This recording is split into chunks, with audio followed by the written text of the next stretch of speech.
चलिए आज समझते हैं रामायण के सार और उसकी गहरी गाथा को। तो सवाल ये है कि आखिर ये प्राचीन महाकाव्य आज भी इतना जरूरी क्यों है? इसकी रचना की थी आदि कवि महर्षि वाल्मीकि ने, और इसे लिखा गया था देववाणी मतलब संस्कृत भाषा में। ये पूरा महाकाव्य 7 हिस्सों में बटा है, जिन्हें कांड कहते हैं। यही वो 7 कांड हैं जो भगवान राम की पूरी जीवन यात्रा बताते हैं। और कहानी के नायक हैं भगवान राम। उन्हें मर्यादा पुरुषोत्तम कहते हैं क्योंकि हर हाल में उन्होंने धर्म का पालन किया। और भगवान राम की शक्ति है माता सीता, धैर्य और पवित्रता का प्रतीक। उनका एक नाम भूमिजा भी है क्योंकि वो धरती से प्रकट हुई थी।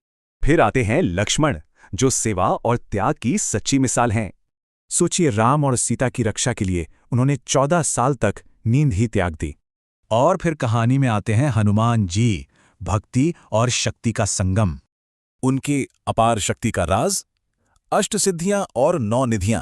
और कहानी का खलनायक रावण, जो एक महान विद्वान और शिव भक्त था, लेकिन उसके ज्ञान पर भारी पड़ा उसका अहंकार, और यही उसके विनाश की वजह बना। तो असल में ये लड़ाई थी राम के धर्म और रावण के अहंकार की। और ये महायुद्ध चला पूरे 10 दिनों तक। जिस दिन रावण का अंत हुआ उसे हम दशहरा के रूप में मनाते हैं। पर क्या आप जानते हैं रामायण का सबसे लोकप्रिय हिस्सा कौन सा है? सुंदरकांड। इसमें हनुमान जी की वीरता और भक्ति की एक अद्भुत गाथा है। इसलिए रामायण सिर्फ एक किताब नहीं, बल्कि जीवन जीने का तरीका सिखाती है। ये हमें सिखाती है सत्य, धर्म, कर्तव्य और त्याग के बारे में।